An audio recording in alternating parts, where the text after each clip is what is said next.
And a good morning to you. Welcome inside the Bottom Line. Lanny Ford along with you here this morning. Special in-studio guest, Dr. Sean Fountain.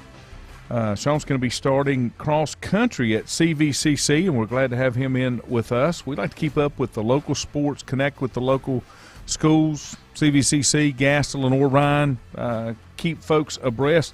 A lot of folks don't realize just how much schools like that are doing, and this is a brand new program. Welcome. Thanks, sir. Glad to be here.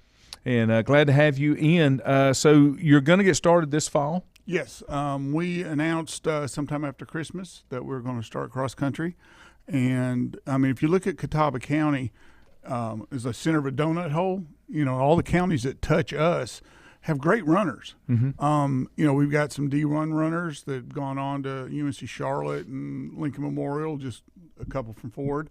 And there's a few kids right now that are really, really fast, and they'll go on to you know, big D1 schools. But we've got some folks around here that, you know, they may not want to go up to the rigors of D1, or they just want to, you know, stick close to home and look at our really good program we got going on here. Well, the other thing that people don't understand, it gives kids an opportunity to continue their education and continue their sports, even if they're not on that D1 level. There's a lot of opportunities out there for you to continue to compete. And I can remember from my days coming through, West Lincoln and North Lincoln have had some really good cross-country teams over the past few years. Bunker Hill used to be really strong. Saint was very strong back in my day. Of course, that's a long time ago, but that's always been a sport that's done pretty well around here. Yeah, we have a great running community with support from parents and businesses for doing charity stuff. The high schools are really, really good for promoting, you know, cross country and track. You know, I'm specifically just doing cross country. We may grow into a track program, but that's, you know, somewhere down the road, because that's a facilities kind of thing. Yeah, and so no, like I said, I'm just, you know, trying to figure out good ways to help keep our students engaged. You know, some of our current students, and, you know, just give kids some options who, you know, may not know quite what they want to do yet. And so I'm always the parent's friend when it comes there. Say, well, if you don't know what your kid want to do, you don't have to go far. Don't cost much. Right. We have a great program. You get a 2-year college degree. You know, we always say, you know, save the money while you make up your mind. Yeah. And there's a lot of other opportunities. I know we were talking before we went on the air that, you know, CVCC and Lenore Ryan both have fishing teams. A number of the high schools around have fishing teams. I know there were 2 kids that came through CVC's fishing program, and then they went to a 4-year school down in, I want to say Alabama maybe, but there they were able to continue that education, continue to compete. So you never know what that first 2 years at a CVCC or a Gaston or a Caldwell, all the community colleges around, what that can do for you moving forward. Right, and that's the great thing about the community college athletics. We're Region 10. There's a bunch of colleges in Region 10. There's in each program has maybe 1 or 2 sports of this, that, or the other. It's just based on the school needs. You know, for cross country, we'll make number 10 of the colleges. We'll have like Patrick Henry, Cleveland, Spartanburg Methodist. You know, there'll be a few, you know, the smaller community college, but like I said, we all run together. And like you say, this could be the first step of their next step. You know, our baseball team, our softball team at CVCC is doing just absolutely awesome. You know, most all volleyball's done well in the past. Basketball, because volleyball, how far did we go nationals this year? Pretty deep. I want to say at least quarterfinals. Yeah, because I don't always remember the numbers. I just know we did well. You know, we have, you know, kids from here. I mean, Abby. You know, Abby Smith from Maiden. Smith here, Maiden was here. Did really well in volleyball. Like I said, it's just a great place to come do sports, get an education, figure out what you want to do, or even come with our new WSC. We have just so many good trade programs. You know, all the hard trades: automotive, welding, machining. And people don't understand we still need those too. Oh, I've been doing. That's probably the bigger need of anything job market wise. I've been doing a video series for K64 about specifically some of the hard trades and high need areas where, I mean, a student can come in and get a 2-year college degree and get a trade certification, and they can come out and start making $40,000-$50,000 a year. I mean, straight into the workforce, making good money. And then if they do decide they want to get a 4-year degree, well, they can do it while they're working. You know, it's as you can tell, I'm kind of excited about our programs just because I think we're really an untapped resource that a lot of folks don't know about. Well, and the articulation agreements with other places to go. There's a great working relationship with App State. Now they're coming and putting more off the mountain, and they always have. I got my master's at CVCC through App State, and this was before they had the Continuing Ed Center. Right. We were in the West Wing, and we did it on Friday nights and Saturday mornings. And I had to get it because I was teaching at Gaston at the time. I needed my master's for one class, of course. And so that was part of my agreement when I was hired on. So I got in that program. I went one semester, and I went back to everybody in my department. I'm like, guys, you need to do this. And at that time, there were funds because they would help you with your education. So everybody in our department went back, and we all went to school together. We all graduated together through that program, and there were 6 or 7 of us. There were 3 folks from CVCC, a couple folks from Caldwell, some folks up at McDowell and Western Piedmont. So there's a lot of opportunities that people don't realize, and it's affordable. Now, our oldest daughter, she went to a community college in Virginia because they had what she wanted, which was an LPN program, and she went there, and then she's planning on bridging this fall with CVCCs to get her RN. And then our youngest is at CVCC in the cosmetology program, and like you said, she's going to come out with a trade, diploma, certificate, whatever it is, but she's going to be making a pretty good living, being able to start out like that. And then that stuff is with you if you want to do something else with it. Exactly. And that's, not just from the sports side of it, I've been a lifelong educator doing this forever. And it's always, I try to tell parents and kids, we have not just CVCC, but the community college system as a whole, there is something out there for everyone. There and as today's workplace, you have to have something more than high school if you want to be lucrative in your career. You can always go find a job, but if you want to kind of control what you want to do or do something you really enjoy doing, you need a little more than high school. And we try to tell everybody. My wife, my wife, she teaches middle school, and so from then on, from middle school on up, we keep coaching people. Just because you don't think you're going to go to a 4-year doesn't mean you're not. And it's not more made education. for everybody. And it's not. And that's the beauty of education. Failed a lot of kids a number of years back thinking that everybody had to go get a college education. You don't have to do that. You better find something that you don't mind spending the majority of your waking hours at, because that's what you got to do to make a living. Exactly. And there's just so many good jobs out there that take a skill, and it may not be a skill you currently have, but that's what you go to school for. I'm working with the apprenticeship program right now, doing some other videos for them where we take a high school student, get them in an apprenticeship where they're doing either construction or manufacturing, something else like that.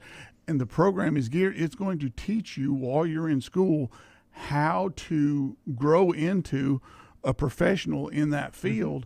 And I mean, it's great because you're getting on the job training, you're getting an education, and by the time you come out, you're going to make a comfortable living. It's wonderful. Now, besides cross country, what is your official position at CVCC? Okay, right now I am officially the on-staff videographer. Okay. I also teach some CIS 110, some basic introduction to computers. That's why I had to get my master's. CIS 110. Well, it's a transfer. You got to have a master's to be able to transfer to 4-year institution. So yeah. And so right now I'm trying to do everything I can to promote the programs, to put stuff out there for basically student recruitment, and it's just the more and more I find out about all the good programs we have, I realize, wow, even on campus, sometimes you don't know what's going on, the good things you have going on. So I'm getting a little touch of everything that's going on. So as I go out to recruit kids for cross country, I can talk to them and their parents and say, hey, Do you know we have this program? Do you know we have an electrical program if your kids want to get an electrical? Do you know we have a nursing program or a cosmetology program or an X-ray tech program where the kids come out?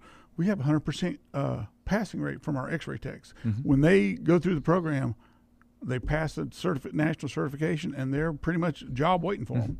Not to take anything away from CVCC, but just to give you a little background for our listeners, the background with the way the community college system works, just because CVCC may not have it, correct, you go to Caldwell or Gaston or Cleveland, because they don't want everything that's within driving distance to have too much duplication. They want to give a wider range to where, well, if you can't get it at CVCC, it's a 35-minute drive to Caldwell, and you can get it up there. They offer it. And the one that comes to mind is like the nuclear stuff and some of that kind of thing that Caldwell offers that they don't offer here. But let's go back and get back to the cross country. Tell us about how it got started. You're going to compete. I'm assuming it's men's and women's. And then how can people maybe reach out to you or to the school to say, how do I get more information? I run cross country at XYZ school, and I'd like to find out what I could do to maybe be a part of that. Okay. Well, it came about when discussions last fall with Dr. Henshaw and leadership group, we were trying to figure out what ways can we get students better engaged. And I left that meeting and kind of pondered over it a few days, and I just happened to go to a cross-country meet with Ellen at the middle school, and I forget where we were anyways. I was like, kids love to run. We have a great running community. So I came back and I pitched the idea of doing cross-country to Dr. Henshaw, and he said, oh, that's great. Let's go ahead and let's get something going. And he said, well, who's going to do it? I said, well, I'll be glad. I can do it. I've coached for years, whether I haven't been a specific cross-country coach. I've coached basically most of my adult life. I've coached youth either in soccer. I started a soccer program, started a high school program when I was right after I got married back in Mount Airy. And so I decided, okay, well, I've been around track and cross country with my kids forever. So I went back, got my national certification from the U.S. Track and Field. So I'm a level 1 coach. And I thought, okay, let's get this going. And so I've been out recruiting. We're going to practice on campus, but we're going to go to 5 different meets this fall. I'm following this, I forget whose schedule I follow, but it is men's and women's. And like I tell the students when I go out recruiting, I said, if you're a guy, I've got a little cheat sheet here, for our division, we're going to be D3, non-scholarship. But the national champion for our division basically had an average of a 5:20 pace for his 8K. There are half of the long-distance runners in our high school community who could beat that. So at our level, we have national championship runners. Gotcha. Most of them are going to go up D1. They're going to go higher level because if they're, a really fast runner, they're going to get recruited. But, the kids that are in here that are pretty quick, now they have a place to go and compete and be competitive. But the other side is kids that don't want to go off. Exactly. Want to stay at home and compete. Yeah, and that's just it. I really feel like in talking from parents and students that this is a need that hasn't been met. And the beauty of that is if the need's there and we can meet it, what better way for kids to stay engaged and stay connected to their community? Because, that's one of the big things. If we can grow our own here, absolutely. What better way? I mean, I'm not and the programs development, but it's and the programs that CVCC already has, they compete outside their region and compete competitively from a national standpoint. Yes, in a lot of the programs. So there's nothing to say that this program can't be one of those two that builds itself up. Right, because I was the team numbers, literally I took some of the teams we have, some of the cross country teams in the fall. If you took their average time from our high school teams, they're like in the top 5 nationally. If we took that high school team and took it to a national meet, we'd be in the top 5. That's pretty impressive. We're just that fast. So tell us how people, before we get to a break, tell us how people would get in contact with you, or how could they find out, how do I get more information about becoming a part of that? Okay. You can email me directly, which is sfountain@cvcc. It's just fountain. And I'll put that on. And on our GoCVCC.com, our sports page, there's a recruitment button that says, fill out for more information. And that's getting updated as we speak. I'm not quite sure our link for me is there yet, but all the questionnaires come to the same spot. So if mine's not up there, it'll get the conversation started. Exactly. Yeah. I'm also having 2 parent meetings. One tomorrow night at 7:00 at the WSC, and one on April the 11th. And like I said, anybody and everybody's welcome to come. We're going to talk about the program itself, what it takes to apply, what you need to do. I mean, because you are going to be a student athlete. You're not an athletic student, but a student athlete. Because our goal is to get you to get your degree. That's where some of the big time programs, and we talk about it here all the time, lose it. It's flipped now. It's athlete student, and when you start getting back in some of the lower, not derogatory lower, but some of the smaller settings, it becomes the other way like it should be. It should be student athlete. Yeah. But I got to take a break. I got Bill Bender coming on. Sean, thanks for joining us, and you're welcome anytime. Come down anytime. And if there's any information you can send me, I'll put it on our website, and I'll put it out on our feed for people to get in touch with you. Great. I'll send you the QR code. That'll be fine. Let's take a time out and back with more. Thanks, guys, for tuning in.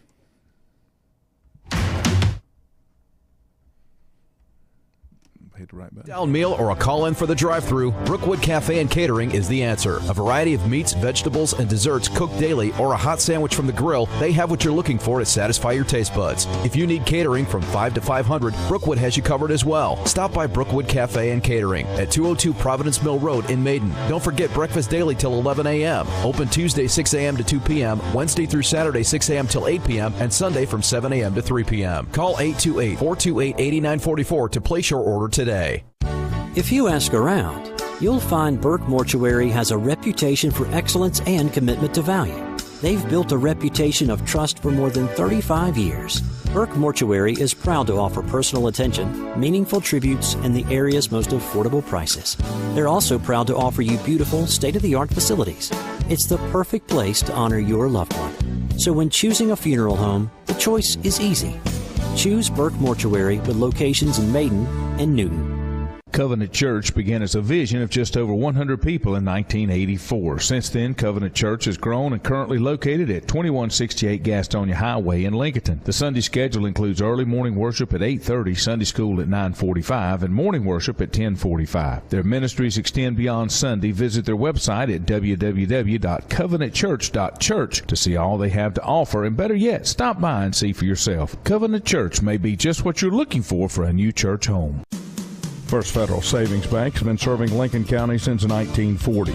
And as it has been from the beginning, customer service is a priority to First Federal Savings Bank.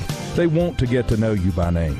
First Federal Savings Bank has the convenience, the products, and the services that the larger banks have, but with hometown people that you see throughout your community. Stop in and visit one of their 4 convenient locations and see what First Federal Savings Bank has to offer you. Member FDIC, an equal housing lender.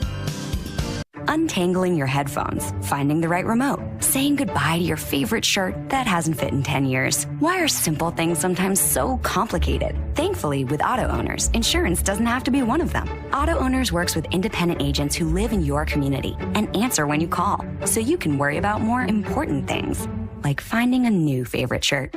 That's simple human sense. Call Mooney Insurance in Maiden or East Lincoln Insurance in Denver or visit mooneyinsurance.com.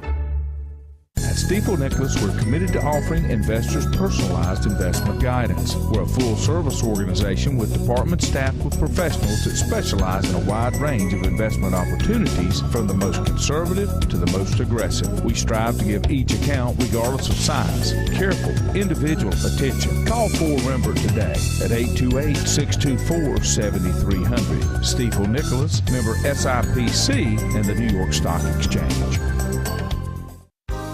Times convenience stores are more than convenient. They're your neighborhood store, your store. With locations in Lincoln, Catawba, Gaston, Iredell, and Mecklenburg counties, there's one near you. Times convenience stores have the right items at the right price, from snacks, cold drinks, and light meals from the grill, and there's always a special to save you time and money. Times has what you need. Times convenience stores, there's one near you. Regardless of where you're going, there's one on your way. Remember, there's always time to stop by Times.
Welcome back.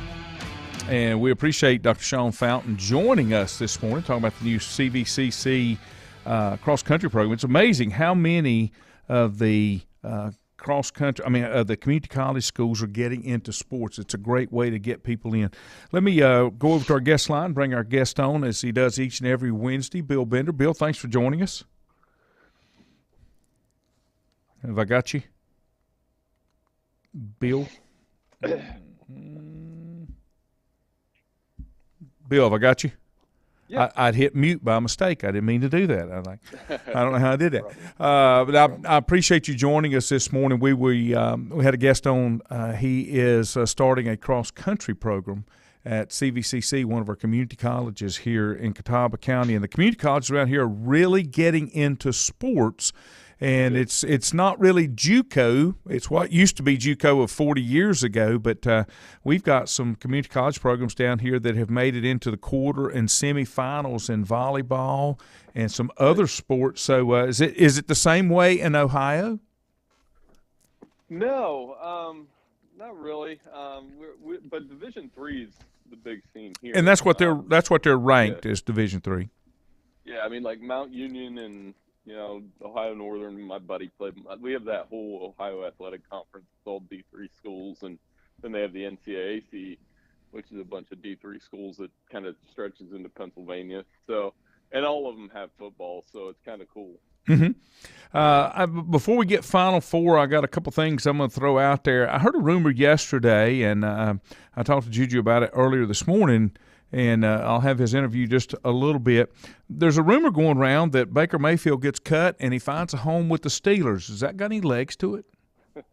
Wouldn't surprise me, and would make for great TV. Yes. Obviously, because right now the Browns – I mean, I didn't like that the Browns – you have a press conference with a quarterback when your last year's starter's still on the roster. Mm-hmm.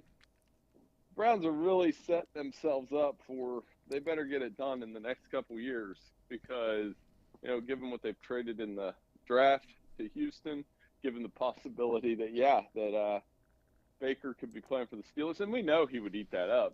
Oh, my gosh, to be able to compete inside the division he just came from? Yeah, and not to mention that the Bengals and Ravens are pretty good. The AFC North is going to be the most entertaining division in football for the next couple of years because of these – maybe not because of the teams, but so much as the storylines on the field. Mm-hmm.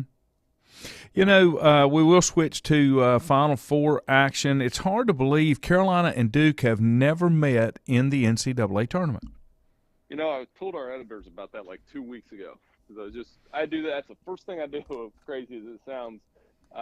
Looking at the bracket, I've known that stat. I remember talking to Dick Vitale about it a few years ago, and we finally got it. And what a crazy way to get there. And I think it's great for the sport. I wrote something yesterday trying to come up with the college football equivalent, and it really isn't because unless it was like Auburn playing Nick Saban in his final game in the playoff or Ohio State and Michigan but even then, I don't, because of Coach K and everything that comes with that, and this first time they've done it, it's might be the biggest basketball game I've ever seen. Mm-hmm. Oh, I think it is, and I don't have a dog in the fight. I know one of our listeners, Richie, he posted, we were talking about it yesterday, and he posted, he said both fan bases will add 10 years to their will take off 10 years of their life on Saturday night, and that's kind of what it is. Yeah, I talked to, as you know, I lived in Charlotte for 7 years, and most of the people I met down there in Charlotte were, I'm not trying to start an argument here, but they were a lot of more Tar Heel fans, it felt like, at least from an outsider. But I had a Duke fan I worked with, and I texted him last night, and I said, are you going to survive Saturday? And he said no either way. Yeah. So, but it's fun. You got to enjoy moments like that. Like I said, games like that don't come around often, and just make sure you're in front of your TV. And I think I'm interested to see the ratings on it. I think the ratings are going to be enormous. Well, you've got to say that they came pretty close to getting it right from the seeding perspective. I think the big surprise, and the one that most ACC fans wanted to talk about, is we almost wound up with 3 ACC teams in the Final Four had Miami been able to pull off that win. But, Carolina and Duke, I don't think anybody really anticipated them getting this deep because neither one of them have played that well. And Carolina, this may be the longest streak of decent games and playing they've put together all season in a row. Well, Lanny, when I watch them, I feel like they should never lose. I know. It's so crazy. It's like between the coat and Manick shooting threes, and then you got Caleb Love playing so well, and RJ Davis, they're loaded. Like when I watch them play, I'm like, they should never lose. Yeah. They were killing Baylor. They were destroying Baylor before the Manick foul. And then, the thing that's impressed me most about Duke in this tournament run is the way that those young kids are closing on the defensive end late in the game. Mm-hmm. I'll trade baskets into the second half like they did with Tech and Arkansas on some level, and then they just close. And super impressed with Mark Williams. And, I mean, Ben Caro, we all know, is awesome, but Mark Williams has been a force for them in this tournament. I was listening yesterday, and I wish I could remember who the author was, but Cowherd has had him on a couple of times.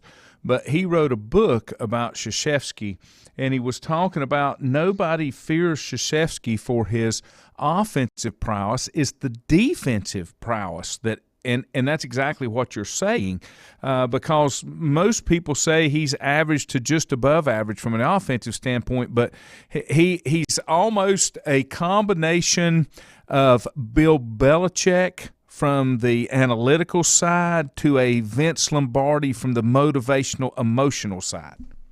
And switching to the zone was and they hadn't used a lot of zone. Mm-hmm. They do that in the middle of a huge Sweet 16 game. Because I'm going to tell you, there was a point in the second half, I thought Texas Tech was going to beat them. I mean, I picked Duke to win, but during the game, I'm like, Texas Tech game ready here. They're going to win this game. And then they switched to the zone, threw the Red Raiders off a little bit, and that's just another instance of him pulling that at the right time. And it's about feel, and I think that's the other thing with him. And the other part, some people think the floor slapping and those kind of things are hokey, but you know what? It works, and it's been working my entire adult life. So it's fun to watch. I know. I always tell this story. When I was with ESPN 730, we would always go to the media days, both basketball and football. And I'll never forget going to the Ritz-Carlton, and the coaches would be in the afternoon, and the players would be in the morning. They would switch with ESPNU as far as doing the interviews and stuff. But then there would be there's a banquet room with big old round tables, and each coach, when they weren't on Radio Row, would sit down in there and just talk to the different reporters and stuff. And I had never been around Krzyzewski. The only thing I'd seen was what was on TV. And when I sat at a table and listened to him talk, I thought I was listening to somebody's grandpa. I mean, this was not the guy you see on TV. So, he is able to separate it, but he's so competitive. And like I say, I don't have a dog in the fight. And I hope that people, if Duke would happen to win it all, will not go down the conspiracy road of saying, well, they set it up for Duke to win it for his final one. He doesn't need another win. I mean, he's the other stat that they gave, if you took John Wooden plus, and I cannot remember the other coach has got 500-some wins, and you add them together, they still don't have enough to equal Krzyzewski. It's crazy. And it's very rare. That's what I'm working on today, that a championship coach goes out on a win and then doesn't coach again. I mean, Wooden did it, and it's been fascinating for me this week because I wasn't old enough to remember John Wooden, that reading the story about how he announced his resignation 2 days before it happened, and then they go out on a winner and beat Kentucky in 75. And, Bill Walsh kind of did that, won a Super Bowl with the Niners. He ended up going back to Stanford, but it is extremely rare for this to happen, that the coaches do this. I mean, I think the one I can remember is, and it's a half one, was Tom Osborne at Nebraska. And there was some controversy around that because up here in Big Ten country, we thought Michigan was the better team. All I can say is we beat Nebraska for our first national championship. I'll let it go at that. Hey, no, there's nothing wrong with that. But, Tom, obviously it happened with him. Yeah. Red Auerbach's another one. I mean, that's what I think. There's a lot of Coach K haters out there, and I get it. But at least up here around my circle of buddies, I'll give you to this way. There's 4 of us, and 3 of us are kind of pulling for K to win this thing, and 1 just can't do it. He just can't. It's pretty funny listening to him talk about it. Like he just cannot root for Duke to win this thing. Now, what about let's get your final 4 picks here: Villanova and Kansas and Duke and Carolina. What's your thoughts? Well, I think any one of them can do it. Villanova, the injury to Moore really hurts. I do think we're going to get a title game, which, again, for those that like the sentimental part of this game, and I'm one of them, I think we're going to get a Kansas-Duke national championship. And that's ironic in so many ways because that's the one that got K his first one back in 91. So, now you're adding to the conspiracy theory. So, yeah, that will only have everybody doing that, Lanny. And then I like Duke to win, but, man, watching Kansas last weekend, they play connected on defense too, and they are more than good enough to win this thing and spoil the whole party for everybody. But I think any one of these teams can win it, and that's what makes it fun. So your national champion? I'm going to take Duke. I'm going to say Coach K goes out on top, and the ratings are great because, I mean, like I said, even the casual fans are going to want to see it. So I just like the way that those young guys are closing. I think Banchero's the best player in the tournament, and boy, what a fun tournament it's been. It's been good to have it back. Yeah, it really is, and I think everybody's enjoyed it. Bill, we appreciate your time as always. We'll find out who that is Monday night and talk about it again next week. Hey, no problem, Lanny. Thanks, buddy. I appreciate it. That's Bill Bender giving us his take there on the Final Four. I'll take a timeout. Juju will join us on the other side.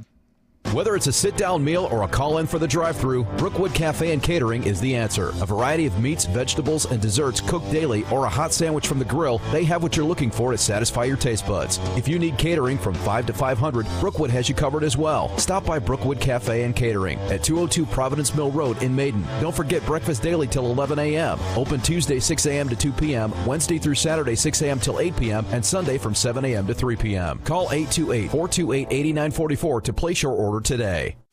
If you ask around, you'll find Burke Mortuary has a reputation for excellence and commitment to value.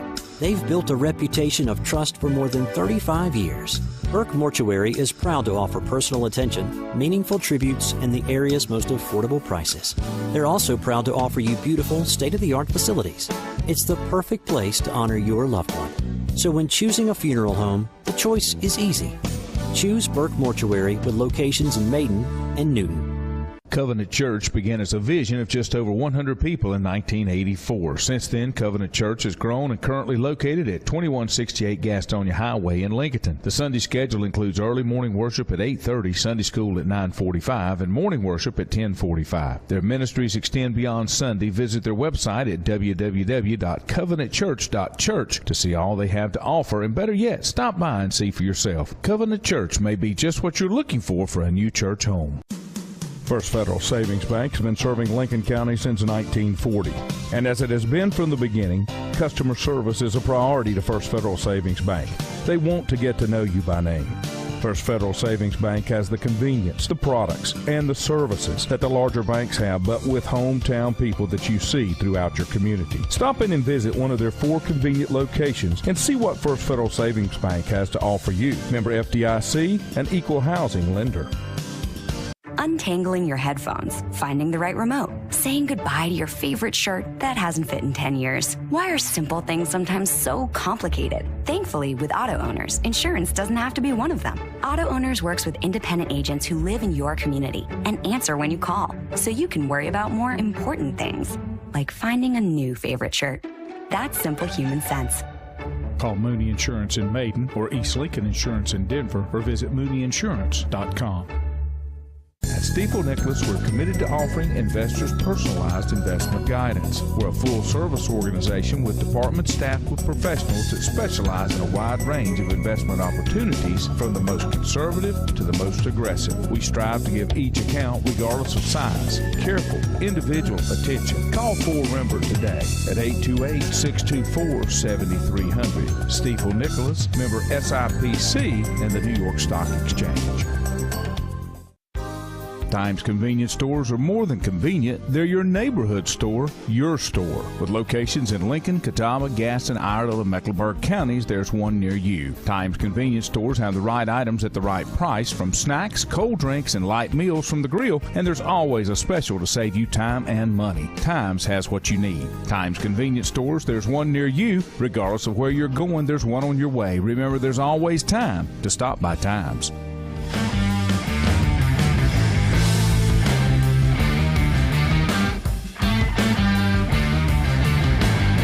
Do each and every week, we like to check in with our good friend Juju. We missed him on Monday night. Sometimes that real job stuff gets in the way, and it did this week, and it did for me too. I was still working on my regular job till about 8:15 Monday night anyway. But good morning to you, sir. Glad to have you in. Hey, Laney, it's always a good morning on day 134 of school for 2021-22. Well, I haven't went down that road on school in a long time because I don't have any children in school. I'm not directly associated with school anymore, and can't say that I'm unhappy about it. That's okay. And, It seems to be flying along. And throughout the year, it's been some slow parts, but right now it seems to be speeding up, which is okay. Yeah, that's okay. That's okay. Couple of headlines let me get into you to start with. Deshaun Watson is still up in the air whether there's going to be discipline. Nobody's really talking about it.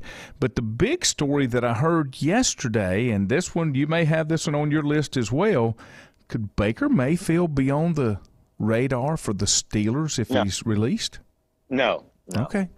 No, it's been speculated, and I've read some of the speculation. I just don't think so.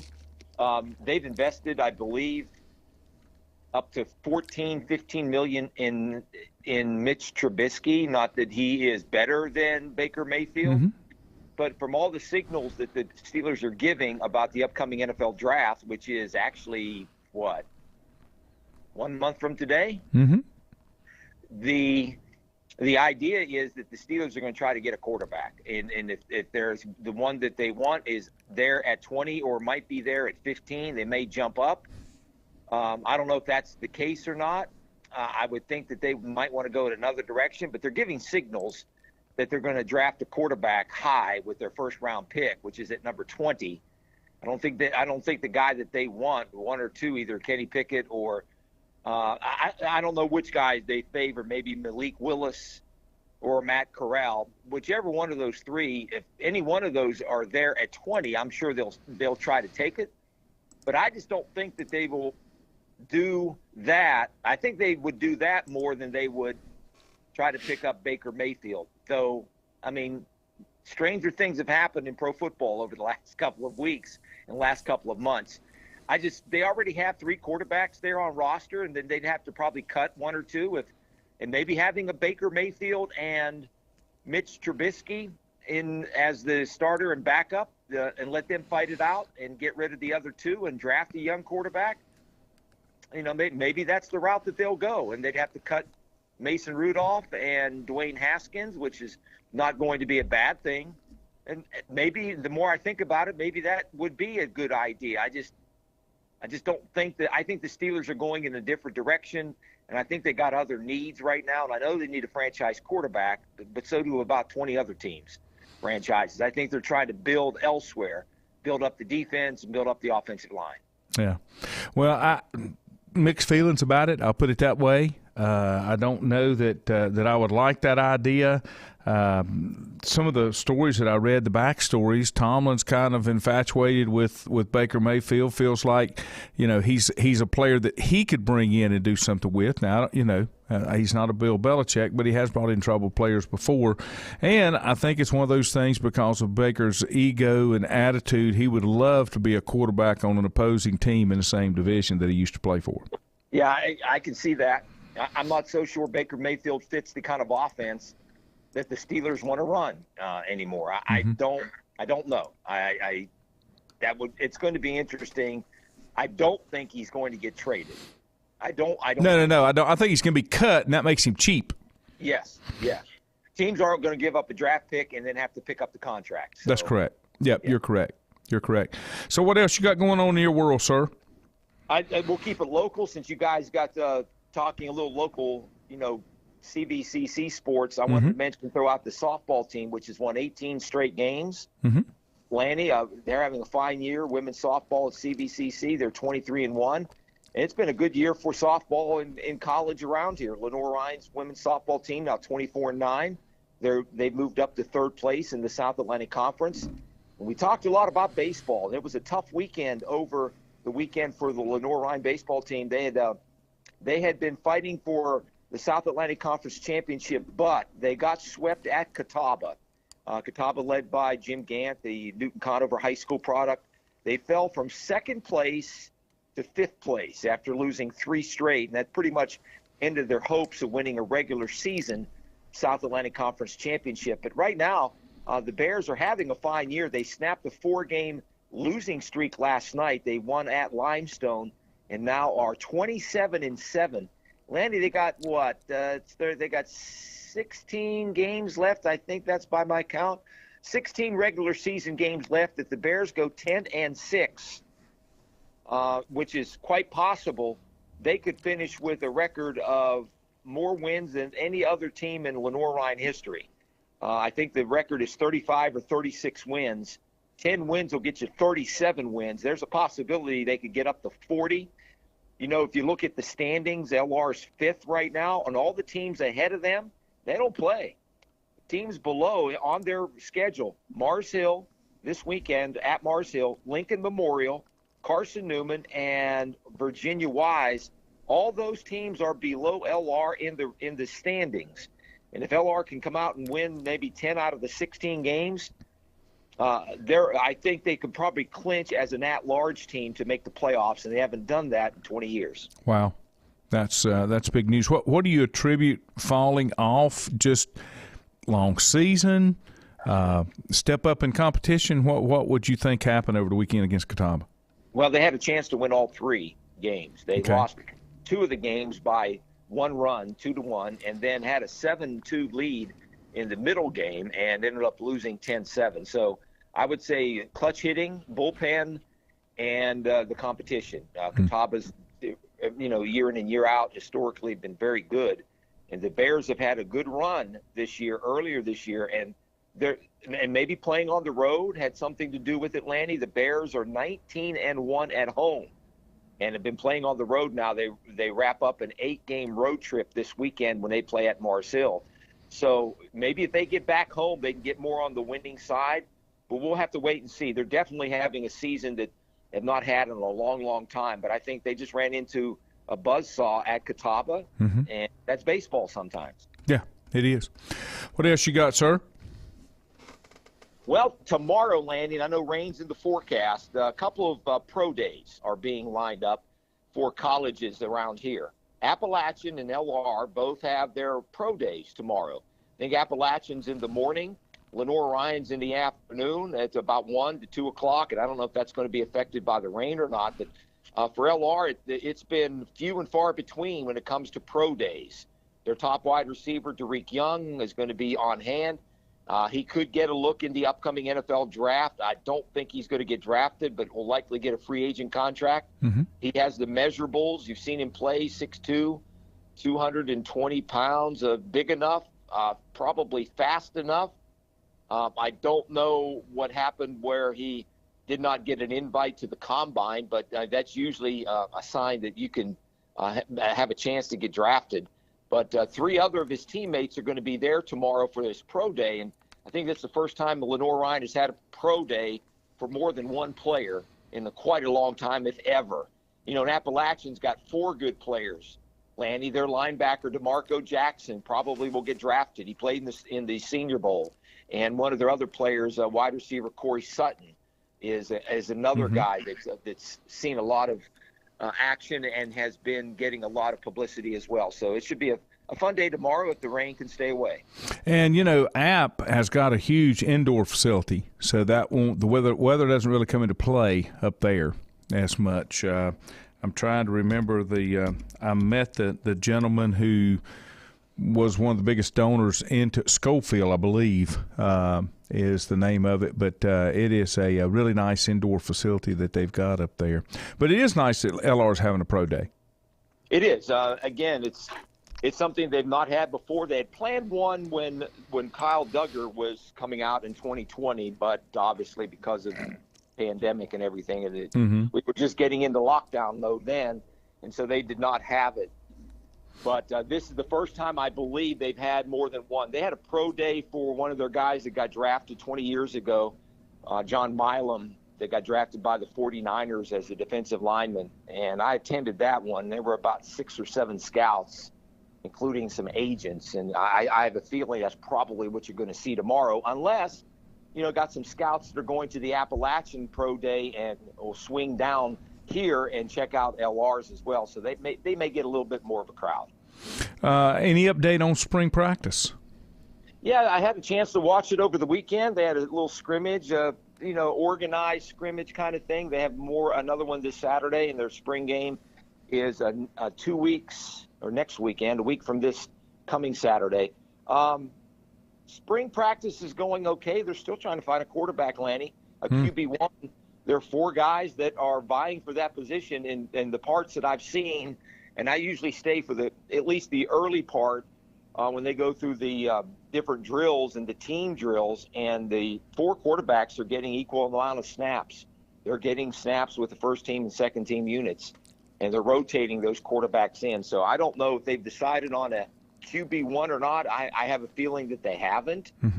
They're going to bring in 2 freshman quarterbacks. I don't know if those guys will have a chance to compete to be a starter. I kind of doubt it. You keep hearing from their coaching staff that they talk and say that maybe our long-term solution at starting quarterback is not on the roster right now, which lends me to believe that they're still looking in the transfer portal. We'll have to wait and see on that. But right now, the Bears are going with 4 freshmen quarterbacks. One, they may be redshirt freshman or redshirt sophomore, but 4 inexperienced guys that are vying for the starting quarterback job at LR. So I'm guessing the player that shared some time out of South Caldwell, maybe? I can't remember. Alexander Central, did he graduate? Yeah, Gunnar Anderson. Gunnar Anderson, yes. Yeah, Gunnar. He had another year of eligibility, I believe, but he went ahead and graduated, and I guess didn't want to go to graduate school or whatever. And maybe that was something that was worked out between the coach and Gunnar. Okay. That he needed to move on. But, yes, he has moved on, and he is out in doing his life's work. Okay. Anything else, sir? That's it, my friend. You like the NFL overtime rule tweak? I think so. Yeah, I mean, it's not that much of a tweak. It's just what they responded to what the people were saying that they ought to do. It's not that much of a big of a change. So, yeah, I think it's probably a good thing. I'm trying to figure out who the 3 were that didn't vote for it and why. I think Tomlin was one of them. No. I didn't see that in the article that I read. I think he was. He was the one that a couple of articles that I read this morning coming out of the Steelers, out of the Pittsburgh, either papers or online thing, that he was against. He said he's a traditionalist and he was against that. So I have a feeling he was one of them. Wow. Well, he's a Steelers coach. I'm a Steelers fan, but that doesn't mean I have to be his biggest fan, right? No, that's right. Okay. As long as that's okay. All right, sir. We'll let you get back to your life's work, and we'll get out of here. We'll have no show next Monday night, and I'll be off next week. I'll be at the coast playing a little golf with some guys. And so have a good one, sir. I'll catch up with you when I get back. All right, buddy. Thank you for all that you do, and thanks for letting me spending a little time talking sports this morning. No problem. We'll take a time out and be back with more here on The Bottom Line. And I'm actually not going to take a time out. I'm going to jump right back in here because I've got to get out there. Hope you have a wonderful day. For Rembert and I will see you again in the morning. Until then, be safe. We'll see you then. Have a good one.